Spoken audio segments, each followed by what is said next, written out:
नमस्कार दर्शकों, काशी हलचल में आप सभी का स्वागत है। यूँ तो दुनिया में कई तरह की बीमारियां हैं और कई तरह की बीमारियों से लड़ने के लिए लगातार चिकित्सक और वैज्ञानिक अपने खोज करते रहते हैं। लेकिन आज जिस तरह से दुनिया में कोरोना पैंडेमिक चल रहा है, उसी तरह से एक और बीमारी जिसको हम अल्जाइमर के नाम से जानते हैं। इसके अलावा जब गहन चिकित्सा कक्ष में जाते हैं तो वहाँ कई तरह के जो ट्यूब्स हमारे बॉडी में डाले जाते हैं, उनसे भी कई तरह के संक्रमण होते हैं।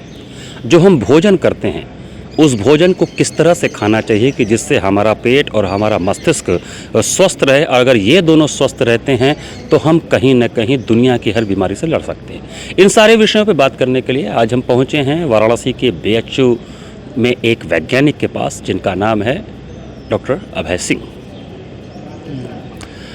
और मैं डॉक्टर अभय सिंह जी से इन तीनों ही विषय पे बात करूंगा। मैं आपको बता दूं, ये जिस विषय पे शोध कर रहे हैं, उनका शोध का सबसे बड़ा जो जगह है वो है एक अल्जाइमर बीमारी, एक इंटेंसिव केयर यूनिट में होने वाले संक्रमण, और तीसरा पूरे विश्व के लोगों का जो भोजन करने का तरीका है और भोजन क्या होना चाहिए। इन तीनों विषय पे हम बात करेंगे। अभय जी, आपका बहुत बहुत स्वागत है। नमस्कार। नमस्कार काशी हलचल के दर्शकों।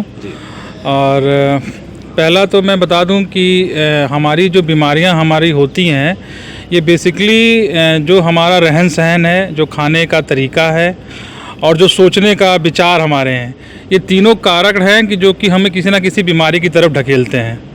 तो पहला जो अल्जाइमर की बात अभी कर रहे थे आप, तो अल्जाइमर जो है वो भूलने की बीमारी है, जो आजकल प्रायः पाया जा रहा है कि जो लोग 50 के ऊपर जा रहे हैं, वो अत्यधिक स्ट्रेस रहने के नाते उनके ब्रेन के जो कोशिकाएं होती हैं वो मरने लगती हैं। और जैसे जैसे हमारी एज बढ़ती है, इन कोशिकाओं का जो मरने का रेट है वो बढ़ता चला जाता है। और ऐसी कुछ प्रोटीन्स होती हैं जो कि जमा हो जाती हैं सेल्स के बीच में, जिसके कारण कि हमारी याददाश्त जो है धीरे धीरे कम होने लगती है, और एक समय ऐसा आता है कि हम अपने दैनिक कार्यों को करने में असमर्थ हो जाते हैं। इसी बीमारी को बोला जाता है अल्जाइमर डिजीज़। अमेरिका में इसके अत्यधिक पेशेंट हैं, यूरोप में भी हैं। अब भारत, क्योंकि हमारी पॉपुलेशन अब जो है वो ज़्यादा अधिक संख्या में लोग बुज़ुर्ग हो रहे हैं, और हमारा जो ये जो बड़ी संख्या है बुज़ुर्ग लोगों की, इनमें ये बीमारी पाई जाती है, लेकिन लोग इसको बताते भी नहीं हैं। क्यों? क्योंकि जब उनकी याददाश्त कम हो जाती है तो लोग कहते हैं कि ये तो बौरा गए हैं, गांव में लोग कहते हैं, या सठिया गए हैं, जबकि ऐसा नहीं है। अगर आप भूल रहे हैं किसी चीज़ों को, प्रायः ये टेंडेंसी बढ़ती जा रही है, तो आपको चिकित्सक से मिलना चाहिए। और इसको हम लोग कहते हैं इनिशियल कारण में कि इसको कहते हैं माइल्ड कॉग्निटिव इम्पेयरमेंट। और यही माइल्ड कॉग्निटिव इम्पेयरमेंट अगर प्रारंभिक अवस्था में पकड़ लिया जाए तो अल्जाइमर से हम लोग बच सकते हैं। क्योंकि अल्जाइमर की कोई दवा अभी विश्व में नहीं है। इसका एक ही तरीका है कि हम अपने खान पान को ठीक रखें, हम स्ट्रेस कम लें, एक्सरसाइज ज़्यादा करें, तथा हम जो है इनिशियल कंडीशंस में जब हमको भूलने की ये सब समस्या चालू हो तो हम अपने डॉक्टर से, कंसल्टेंट से मिलें और उससे उचित सलाह लें कि हमें क्या करना चाहिए। डॉक्टर साहब, क्या डेमेंशिया और अल्जाइमर, इनका आपस में कोई रिश्ता है क्या?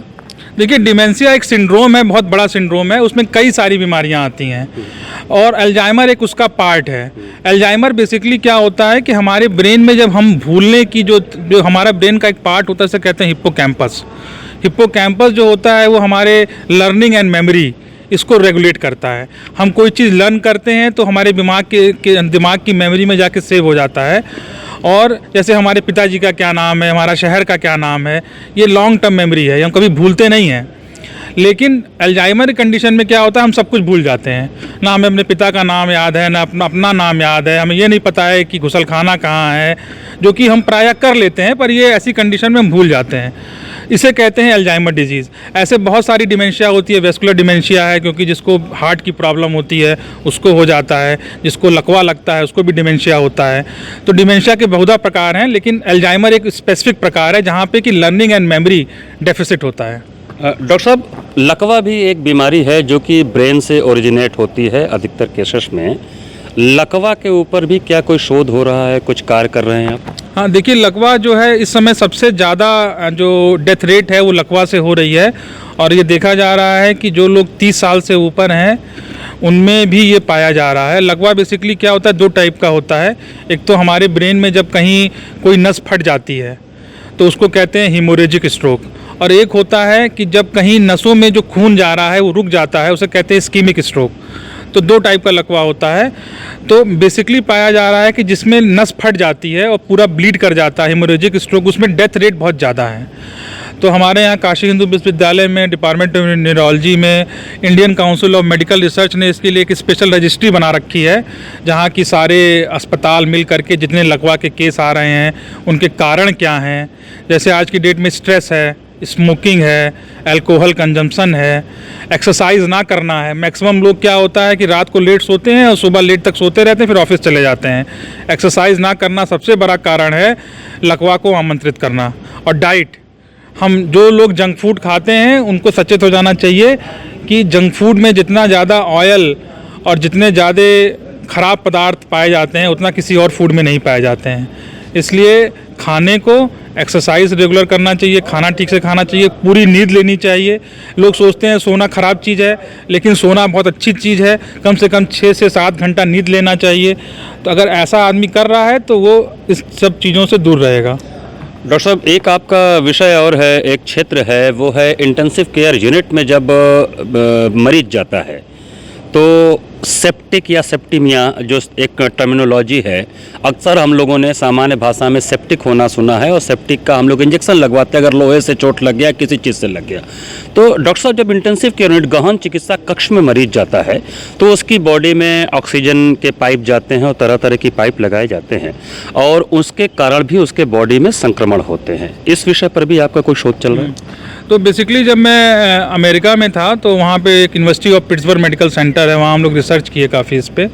जब मरीज़ जाता है इंटेंसिव केयर यूनिट में तो उसमें क्या होता है कि उसको डिफरेंट बॉडी को सपोर्ट करने के लिए, ऑर्गन्स को सपोर्ट करने के लिए हम लोग वेंटिलेटर पे डालते हैं या कई सारी खाने की पाइप डालते हैं।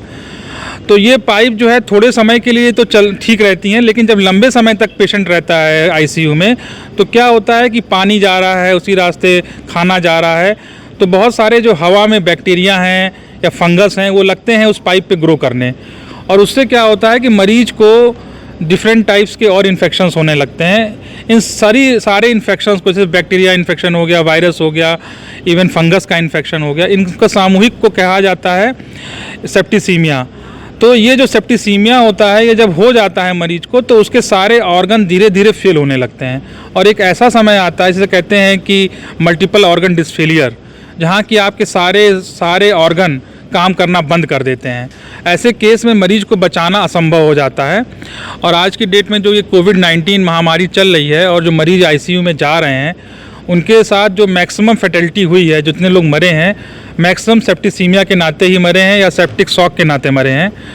तो अगर हम इसको रोक लें तो शायद हम डेथ रेट को कम कर सकते हैं। तो डॉक्टर साहब, अगर सेप्टिसीमिया जब होने लगता है तो क्या हमारे बॉडी का भी कोई ऑर्गन है जो अपनी बॉडी को बचाने के लिए कुछ विशेष प्रयास करता है, कुछ एंजाइम्स निकालता है? इस विषय पर भी कुछ आप बता पाएंगे? तो बेसिकली हम लोगों ने एक रिसर्च किया था अमेरिका में, university of Pittsburgh medical centre में, और वो पेपर हम लोगों ने पब्लिश किया 2009 में। उसमें हम लोगों ने एक बहुत ही इंपॉर्टेंट एंजाइम डिस्कवर किया, इसका नाम था आर्जिनेज 1, जो कि लीवर से निकलता है। जब पेशेंट ऐसे क्रिटिकल कंडीशन में जाता है जहाँ सब ऑर्गन उसके फेल होने लगते हैं, लंग्स फेल होने लगती है, किडनी फेल होने लगती है, तो नेचर ने एक ऐसा हमारा सिस्टम अपडेट किया है कि वो लीवर से एक एंजाइम ये निकलता है आर्जिनेज 1। ये क्या करता है कि जो और ख़तरनाक एंजाइम्स बॉडी में जिसके कारण कि ऑर्गन मर रहे हैं, सेल्स मर रहे हैं, उनके लेवल को कम करता है। और ऐसा हम लोगों ने अमेरिका में कुछ पेशेंट्स में भी पाया कि जब हम लोगों ने ये आर्जिनेज 1 एंजाइम उन पेशेंट को दिया जो कि क्रिटिकली इल थे, तो वो ठीक हो गए। बेसिकली बच्चों के केस में, क्योंकि बच्चों में रिकवरी रेट बहुत फास्ट होती है जो कंपेयर टू बुजुर्ग लोगों के। तो हम लोगों ने देखा कि जो बच्चे क्रिटिकली बहुत इल थे और उन लोगों का डेथ लगा था कि दे विल ड्रॉप आउट, तो हम लोगों ने उनको जब ये एंजाइम दिया आर्टिफिशियली तो हम लोगों ने देखा कि दे स्टार्ट रिकवरिंग, वो जी गए। तो हमको लगता है कि कोविड के केस में भी अगर इस एंजाइम का प्रयोग किया जाए तो शायद हम लोग काफ़ी लोगों को बचा सकते हैं। डॉक्टर साहब, हम आपसे जिस विषय पे बात कर रहे हैं वो बहुत महत्वपूर्ण विषय है। एक तो अल्जाइमर पे बात किया हमने, और आपसे इंटेंसिव केयर यूनिट में जो संक्रमण होते हैं जो कि कोविड के केस में ज़्यादा देखने को मिल रहे हैं। डॉक्टर साहब, कोविड की तीसरी लहर आने की बात हो रही है, आपकी क्या राय है? क्या ये लहर आएगी तो उतने ही इंटेंसिफाइड होगी जैसा कि सेकेंड लहर था, या वो कम इंटेंसिफाइड होगी और कम समय के लिए रहेगी? देखिए, जो लहर की बात चल रही है कि कोविड की तीसरी लहर आएगी, बेसिकली क्या है कि ये वायरस इवॉल्व हो रहा है और इसमें डिफरेंट म्यूटेशंस हो रहे हैं। तो ये कहना गलत नहीं होगा कि तीसरी लहर आएगी कि नहीं आएगी, हो सकता है आए मेरे हिसाब से। लेकिन मेरा ये मानना है कि अगर हम लोग अपने आप को इम्यूनोलॉजिकली फिट रखेंगे, और उसका तरीका है कि अपनी डाइट को कंट्रोल रखें, सैनिटाइजेशन के जो तरीके हैं, खाली हाथ धोना और मुंह धोना, पैर धोना या नहाने से नहीं, अपने आसपास की सराउंडिंग को भी साफ़ रखना, जितना हाइजीनिक हम रह सकते हैं, कहीं थूकना नहीं इधर उधर, सही जगह थूकना, सही जगह मूत्र त्याग करना, इन सब चीज़ों को फॉलो करें। साथ में सही डाइट लें, सही निद्रा लें, एक्सरसाइज करें, तो हमको लगता है कि हम लोग थर्ड वेव को बिना दवाई के, बिना आईसीयू के ओवरकम कर सकते हैं। डॉक्टर साहब, अब मेरा तीसरा प्रश्न है कि आप एक विषय पर और शोध कर रहे हैं, और वो शोध का विषय है भोजन। आज के ज़माने में जो भोजन का तरीका हो गया, अगर हम पुराने ज़माने से तुलना करें तो शायद पुराने ज़माने के लोगों का भोजन का तरीका ज़्यादा वैज्ञानिक था, और आज हम कुछ भी खा लेते हैं, कभी भी खा लेते हैं, किसी भी समय खा लेते हैं। तो इस विषय पर क्या शोध चल रहा है, और इस विषय पर कोई किताब भी आपकी निकली, उसके बारे में हमें बताएं। तो हम लोगों ने बेसिकली इस पे बहुत पहले सोचा था, जब हम लोग देखते थे कि मरीज आ रहे हैं कि डिफरेंट क्रॉनिक बीमारियों के, जैसे हार्ट के मरीज हैं, चाहे स्ट्रोक के मरीज हैं, लकवा के मरीज हैं, जिनको कि दवाई 2 साल, 4 साल, 5 साल खानी पड़ती है। तो ऐसे मरीजों को दवाई जब आप देते हैं तो उनका साइड इफ़ेक्ट भी होता है। तो हम लोगों को ये लगा कि क्यों ना हम लोग डाइट से उसको नलीफाई करें। तो पहले ज़माने में लोग क्या करते थे, दवाइयाँ कम खाते थे और खाना जो है संतुलित खाते थे, और खूब अधिक परिश्रम करते थे, शारीरिक परिश्रम, इसलिए वो हेल्दी रहते थे। आज के ज़माने में उल्टा हो गया है, लोग शारीरिक परिश्रम कम कर रहे हैं, स्ट्रेस ज़्यादा ले रहे हैं और खाना उल्टा सीधा खा रहे हैं। तो मेरा ये मानना है, जो हम लोगों ने किताब लिखी है फंक्शनल फूड और एंटीऑक्सीडेंट पे, जो कि टेलर एंड फ्रांसिस द्वारा पब्लिश्ड है, अमेजन पे अवेलेबल भी है, उस पर हम लोगों ने बात कही है फंक्शनल फूड। हमने ये कहा है कि जो खाना ही हमारा पेट और ब्रेन ये आपस में कनेक्टेड है। जैसा हम खाएंगे खाना, वैसा होगा हमारा मन। ये कहा गया, कहावत भी है कि जैसा खाए अन्न वैसा हो मन। तो अगर हम अच्छा खाना खाएंगे, अच्छा मतलब कि जैसे शाकाहारी खाना है, मैं मांसाहारी खाने का क्रिटिसिज्म नहीं कर रहा हूँ, लेकिन मेरा कहने का मतलब ये है कि जो इंडियन वैदिक साइंसेज में लिखा हुआ था कि सवेरे उठना, प्राणायाम करना, फिर हल्का भोजन करना, फिर दोपहर में हल्का भोजन करना, फिर निद्रा लेना, फिर उसके बाद शाम को हल्का करना खाना, और 7 बजे तक भोजन कर लेना, वो सब साइंटिफिक था। वो ऐसे ही हमारे वेदों में नहीं लिखा गया है। और आज की डेट में अमेरिका, यूरोप, जापान, वो लोग इन चीज़ों को फॉलो कर रहे हैं। लेकिन हमारे यहाँ क्या है कि जितनी भी मल्टीनेशनल्स कंपनियाँ हैं, चाहे वो मैकडॉनल्ड्स हो, चाहे वो KFC हो, अब वहाँ का बाज़ार तो सैचुरेट हो गया है। तो अब वो इंडियंस को ये सब लोभ लुभावन करके KFC खिला रहे हैं और मैकडॉनल्ड्स खिला रहे हैं। इसके नाते हमारी जो पुरानी क्लासिकल जो डाइट पद्धति थी वो खोती जा रही है, उसका रिवाइव करना बहुत ज़रूरी है। और हम तो ये कहेंगे कि जो पहले हमारे बीच में लोग सुबह दही चूड़ा खाते थे, वो शो करता है कि कैसे प्रोबायोटिक्स का कंसेप्ट आज से हज़ारों साल पहले से ही डिस्कवर्ड था।